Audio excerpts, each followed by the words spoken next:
Hello and welcome to SPLID Studios in Keighley, which is where I do most of my production work. I'm called David and I produce both of the PLUMHALL albums that have come out to date. The first one, Thundercloud, a few years back. Now the new one, which we're talking about today, which is called Ghost of Noise, which is about to come out. Well, I want to sort of take you through some of the tracks on the multi-track here in the studio and give you an idea of how things break down to how we started off and what we did.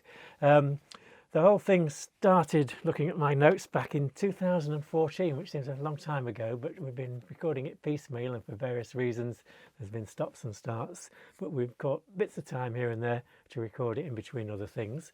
And here's a track that we started out fairly early on in the process called Fire Next Time. And I just wanted to first of all show you the kind of way in which the track develops. When Nick and Michelle are working here alongside me, we often start with something that is more like what you would know PLUMHALL for if you saw them completely acoustically in a folk club. So here's Fire Next Time as it was first set out with a click track, me playing bass and Michelle and Nick doing what they do. Do not feel the threats, there will be false flags, only warnings, wet skies in the mornings, rumblings from afar. Of course, we get rid of the click track fairly soon in the process. That's just the ear holes. Cut those self-deceivers, they are insects in a jar. But this is quite a rocky number on the actual finished master, and part of that is due to the fabulous Andy Peacock, who came in and put these drums to it. Do not fear the governments, their spooks and machinations, their rip-on shaking nations from their citadels of flies. It will not come by knowledge, but by fire next time. Of course, one of the briefs of this record was to include electronica in the mix, as well as the folk and the sort of ordinary kind of rock elements of it, and that is present in this track as much as any of the others. We open up the track to the whole thing you hear on the record.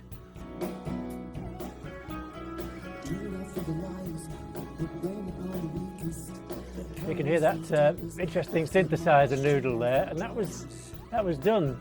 In fact, on the original thing it was called Odd Moog because it was just me messing about really, because Michelle said, oh, we need something else, maybe a bit of Moog, and I just did this for a laugh, completely off the cuff, and we all laughed a bit when we first did it, but actually then we decided it really fitted into the track. Next time, when flames burst from the ground, and when harbors come to twirl this world around. More synthesizers in this pad here of strings.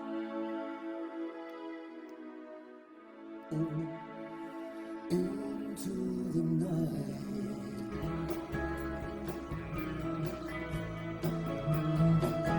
The riff here is backed up with the glockenspiel. Can you hear that?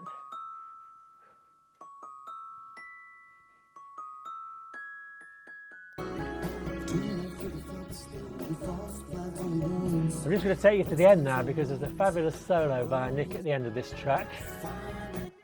It just absolutely soars and it's just, every note's great in it. Have a listen to this. See if we can find it. Here it is. Add a bit of drums for impact. Here's the acoustics.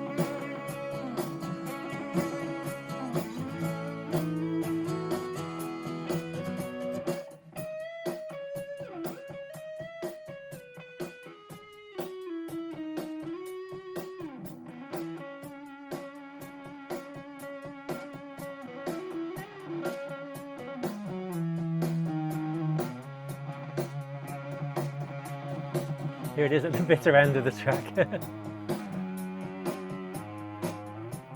I think it's faded out by now. It definitely has. Lovely solo there from Nick though for Fire Next Time.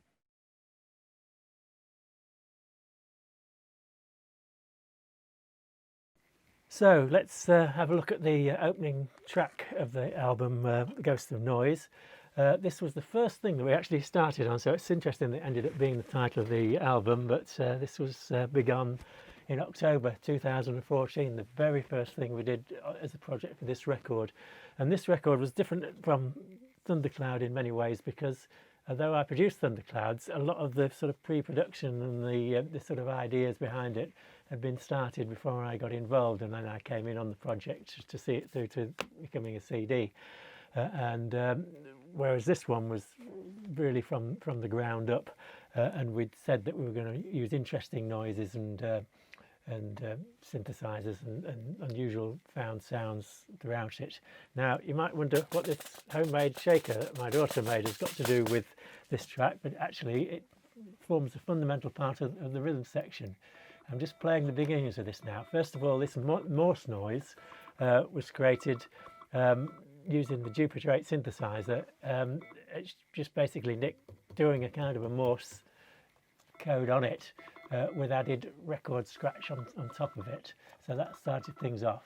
Now then, this is the little shaker. This is what it sounded like normally. It's been some added distortion to it. So if I'm going, it then gets that sort of distorted effect, and then we morphed it a bit more to get this sort of sound with a bit of echo on it to make it go across the stereo. That began the rhythm section part, which we then added a little bit of rolling drum machine to it. Then we had some Jupiter 8 bass in there and a bit of mini moog bass, if that wasn't enough. And that formed that kind of texture that really sort of sets the song off. And I think the other great feature of this song is Michelle on the Fender Rhodes piano, which is a real defining quality to the track.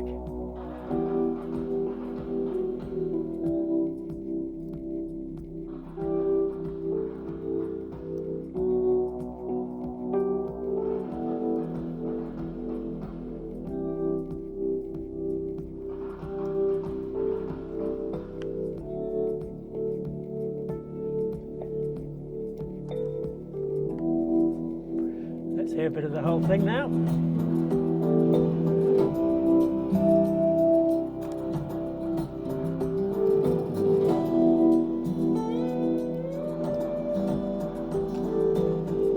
There are lots of guitars present. The bedrock acoustic guitars are here, lots of them, nylon strung. Me playing a dobro. Ordinary acoustic guitars of one sort or another. So you do get that sort of folksy version of the song quite quickly by just focusing in on the acoustics on the track.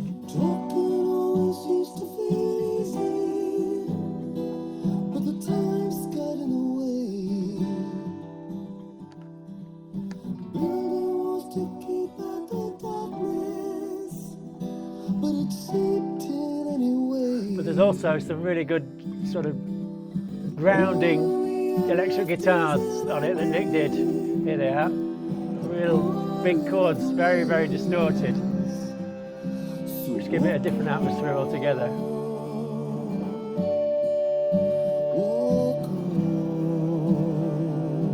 Let's just turn that up so you can hear it.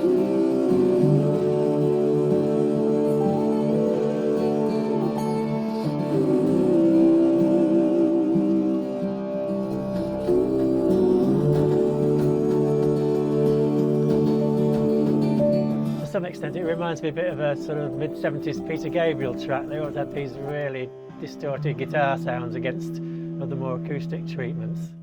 I really like that as an effect. So there we are, that's the opening track, Ghost of Noise.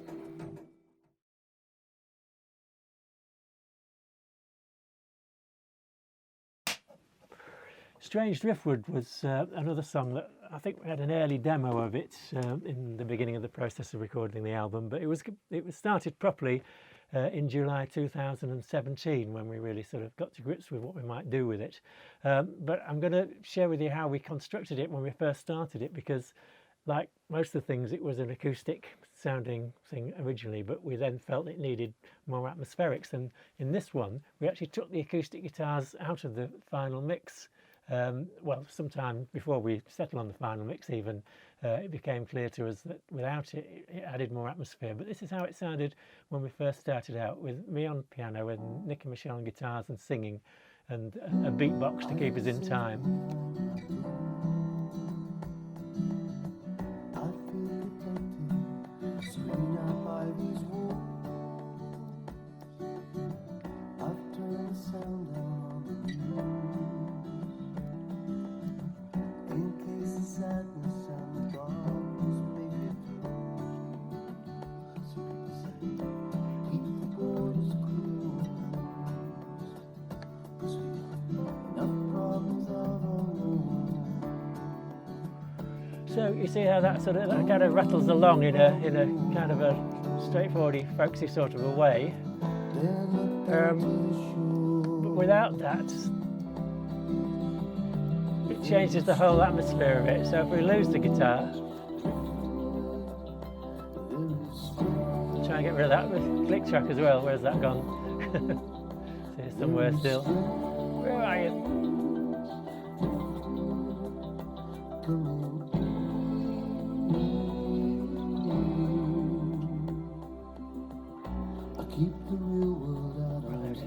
Got it. So it makes it a much more sparse track. Then there's a whole raft of electronica in there as well.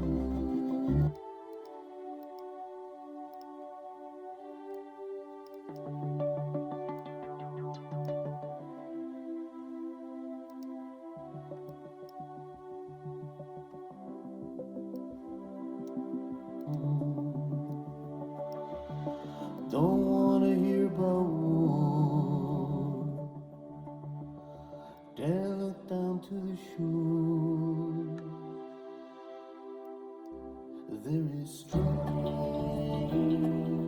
driftwood.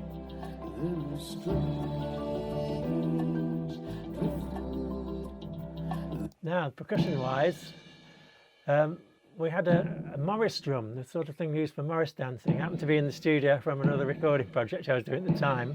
So we put that to good use here, just to add some interesting effects. There's a few congas in there as well. So that's the live percussion element for this one. No full drum kit, didn't need it.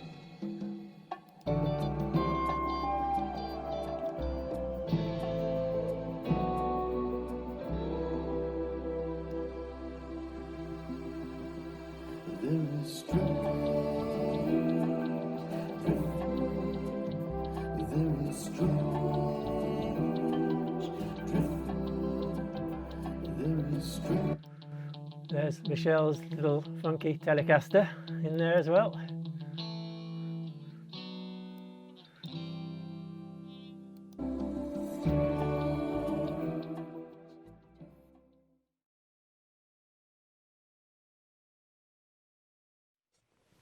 Okay, City Starlings commentary.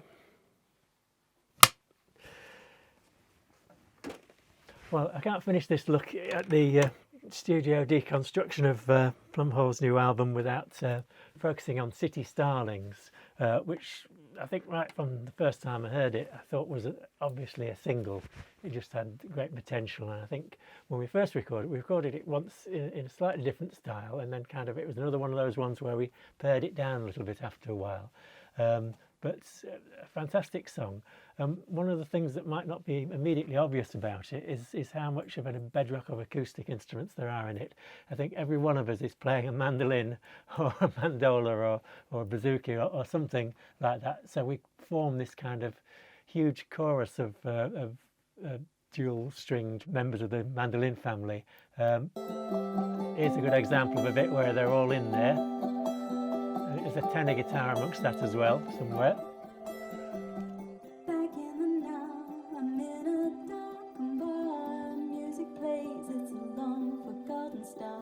Trouble in the eaves, there's no magic up my sleeves. But it's you I'm thinking of. I'm up with You hear that acoustic bedrock to it all? Even some of the stuff that sounds like sequences is actually mandolins plucking.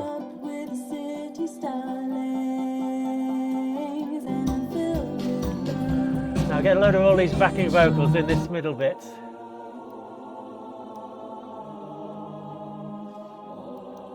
City Starlings, whirling There's hundreds of overdubs here, plus I think a little bit of mellotron, the vocal sampler of the 1970s before samplers existed, on tapes. and settle down to sleep above the town.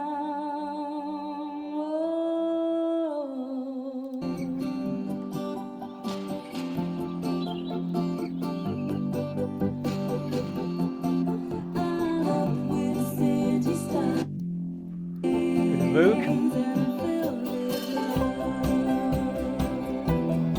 This is a nice finishing bit with Michelle. I think she just about did this all in one go, really. It was a kind of a but it's a lovely bit of piano to finish off with.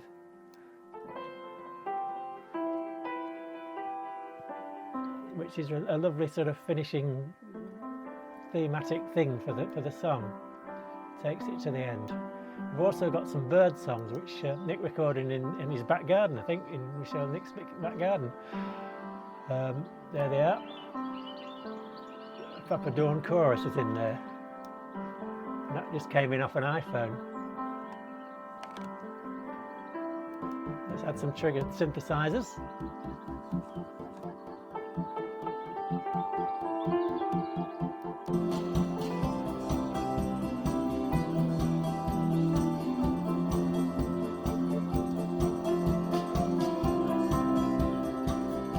This is one of those ones we thought was going to be a fader, but in actual fact we liked the way it went to the end so much that we kept it in till the bitter end. It's one of those, it kind of breaks down but in a really nice way, which was not planned, but that's how it ended up on the record.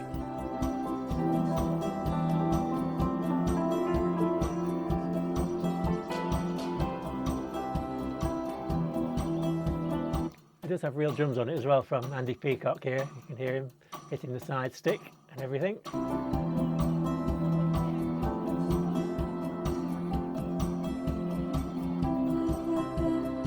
Again, Michelle's vocal there is just a busk. I don't think she expected that would be on the record, but it is, and lovely it is too.